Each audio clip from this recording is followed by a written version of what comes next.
विन्यास कैसे बनाते हैं, इलेक्ट्रॉनिक विन्यास के बारे में बताने जा रहे हैं। इलेक्ट्रॉनिक विन्यास कहते हैं, इलेक्ट्रॉनिक विन्यास जिसको इंग्लिश में इलेक्ट्रॉनिक कॉन्फ़िगरेशन कहते हैं।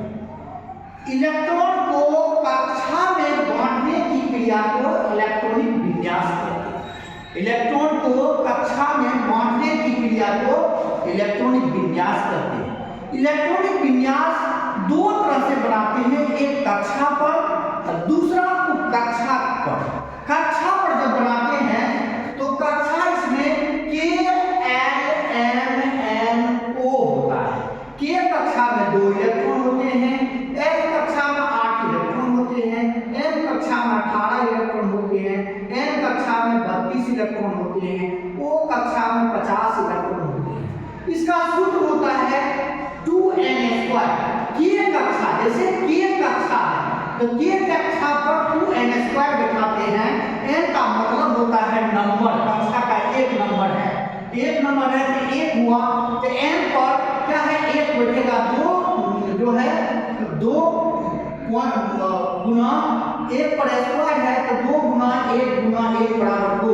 इसी तरह से N कक्षा में 2n² डालते हैं तो N जो है कक्षा का नंबर है, L का नंबर है 2, तो 2 पर स्क्वायर हो जाता है तो यह 8 हो जाता है। L कक्षा में 8 इलेक्ट्रॉन है।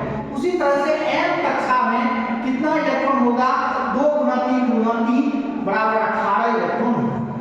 N कक्षा में इस पर भी बैठाते हैं तो नंबर इस पर होता है 4, जो है कक्षा का नंबर क्या हुआ, 4 हुआ। कितना हुआ, 4 हुआ। तो इस पर देखते हैं तो इसका जो होता है 2 गुना 4 गुना 4 बराबर 32 इलेक्ट्रॉन होते हैं N कक्षा में। O कक्षा में इसी तरह से क्या होता है, O कक्षा में 2 गुना 5 गुना 5 बराबर 50 होते हैं। और इसी तरह से हम दूसरा कक्षा उप कक्षा पर सब शेयर पर बताते हैं। सब शेयर में क्या होता है, सब उप कक्षा में SPDF होता है। इसमें S में 2 इलेक्ट्रॉन होते हैं, B में 6 इलेक्ट्रॉन होते हैं, D में 10 इलेक्ट्रॉन होते हैं, F में 14 इलेक्ट्रॉन। इसी तरह से हम जो है 1s पर बैठाते हैं। किस पर बैठाते हैं, 1s पर। इस तरह से देखते हैं कि 1 का S2 होता है, उसी तरह से 2s2 होता है, 2p6 3s2 होता है, उसी तरह से 3s2 3p6 4s2 होता है, उसी तरह से 4s2 के बाद 3p10 4p6 5s2 होता है, उसी तरह से 5s2 के बाद 5d10 5p6 6s2 होता है, उसी तरह से हम 6s2 के बाद 4f14 5d10 6p6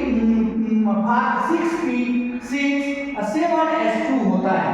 उसी तरह से हम लोग आगे बढ़ते हैं तो 5f14 6d10 7p6